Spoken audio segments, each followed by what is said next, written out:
Bidouilleuse, bidouilleur, salut! Petite vidéo pour faire une petite devinette. Qu'est-ce? Je vous montre l'objet. Qu'est-ce que c'est cet objet? Je vais vous le montrer de plus près à l'instant, puisque c'est peut-être pas évident. Voilà. Voici l'objet. C'est de la marque Lassico, comme vous voyez. C'est une compagnie qui a disparu en 2013. Mais si vous faites un peu de recherche, ça pourrait vous donner des petits indices de qu'est-ce que c'est. Alors, il y a une longue tige, il y a une boîte ici avec de l'électronique, une petite plaquette. L'arrière a été retiré. Et si on regarde l'autre extrémité, il y a une roue dentelée qui, donc, c'est un engrenage qui fait tourner un axe. On voit bien l'axe. Quand je fais tourner la petite roue, ça fait tourner l'axe. Donc, l'axe en va jusqu'à la boîte en arrière. Alors, je vous donne un petit indice. Ça sert entre autres en cartographie. Donc, ce n'est pas directement lié à l'électronique, mais ça sert bien sûr de l'électronique. Si vous avez fouillé pour Lassico, cartographie, c'est complémentaire à un planimètre, cet outil. Un planimètre, c'est pour mesurer le contour d'une forme, par exemple, sur une carte, mesurer une forme, par exemple, une île. En parcourant le contour avec un planimètre, on peut calculer la surface de l'île en question. Alors, un planimètre, ça sert à mesurer la surface en fonction du périmètre.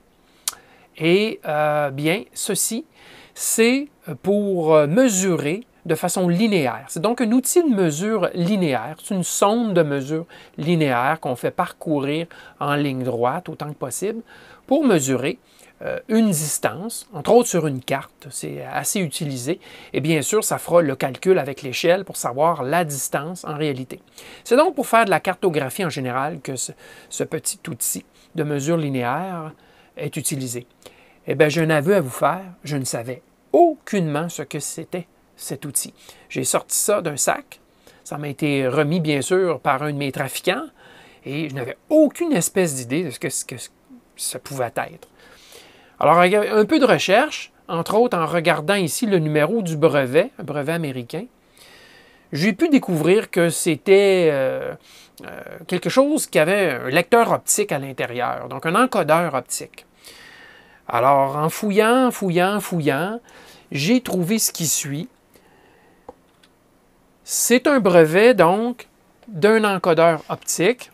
On le voit ici, ce sont deux roues, un brevet américain. Et de plus près, c'est ça qu'on voit. Et sur chacune des deux roues, il y en a une qui est fixe, l'autre qui est mobile, bien sûr, branchée sur l'axe qu'on a vu tourner. Bien, il y a des trous, et comme il y a une source lumineuse d'infrarouge et deux détecteurs infrarouges alignés avec les deux rangées de trous, eh bien, on peut mesurer, bien sûr, la rotation angulaire, donc la vitesse en plus, mais la vitesse n'importe pas. On peut mesurer bien sûr la rotation et aussi le sens de rotation, ce qui est bien important. Alors, avec ça en main, j'ai pu trouver où est-ce qu'on s'en allait avec ça. J'ai démonté, parce que j'en ai deux, j'en ai démonté un. En fait, il était déjà démonté. J'ai analysé le circuit imprimé et je suis arrivé avec ceci. C'est un croquis que j'ai fait. Alors, on a une diode infrarouge d'un côté.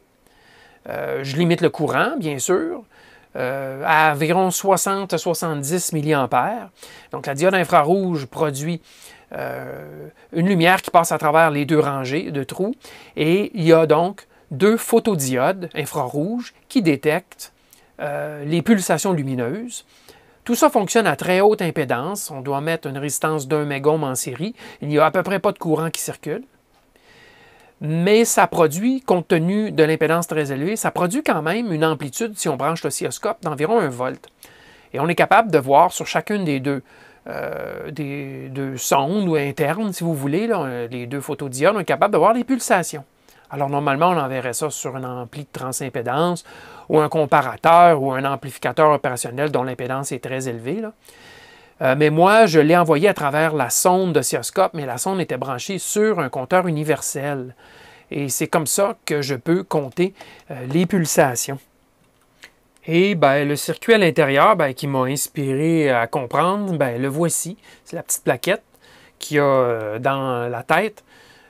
Et on voit les deux photodiodes ici montées à l'intérieur. Il y a aussi un petit interrupteur probablement pour faire un 0 à l'époque sur le compte. Alors, c'est comme ceci. Et c'est connectorisé. À l'autre bout, il y a des potentiomètres d'ajustement justement pour les courants qui circulent dans les photodiodes. D'accord? Alors, voici l'intérieur. Quand je tourne, vous allez peut-être réussir à voir les deux disques. Ils sont juste ici, là, où est-ce qu'il y a mon ongle. Et on voit les disques à l'intérieur. Les photodiodes sont montés juste en dedans. Et la LED, on la voit un tout petit peu ici, là, à côté de la partie dorée. C'est difficile à voir. Mais en tout cas, je vais vous montrer le fonctionnement puisque j'ai fait le branchement. Et voici la sonde. Et vous avez en haut à gauche le compteur de pulsations. Et voici les pulsations qui sont comptées quand je déplace la sonde. Alors ici, je ne détecte pas le sens.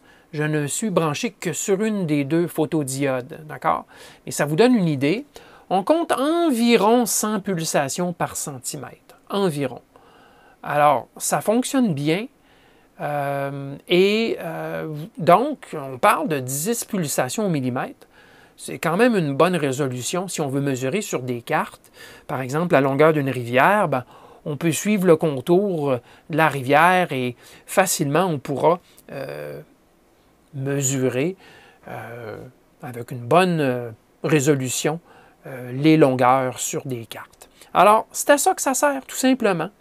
C'est un outil de mesure linéaire complémentaire à un planimètre. En tout cas, ce sont des choses que je ne connaissais pas du tout. Je n'avais jamais vu ça, un planimètre. C'est intéressant, quelque chose de nouveau. On en apprend tous les jours. J'espère que vous aussi, vous en avez pris. Et j'aimerais bien lire dans les commentaires ceux d'entre vous qui avaient deviné, juste en voyant, que c'était un outil de mesure pour la cartographie. Moi, je n'avais jamais vu ça. Mais comme il y avait de l'électronique, je tenais absolument à vous montrer le fonctionnement. Surtout, j'ai passé quelques heures à essayer de le faire fonctionner. Au début, je croyais que c'était une avalanche, une photodiode avalanche qui nécessitait une très haute tension. Mais non, 5 volts est suffisant pour faire fonctionner l'ensemble. Donc, j'espère que vous avez apprécié ce petit retour en arrière. De nos jours, je présume qu'on s'en sert de moins en moins. Hein. Tout est numérisé maintenant. Mais ça servait beaucoup. Et c'est d'ailleurs probablement pour ça que la compagnie en question, Lassico, a fait patate. De moins en moins de gens utilisent des cartes papier. Sur ça, je vous dis merci et à la prochaine.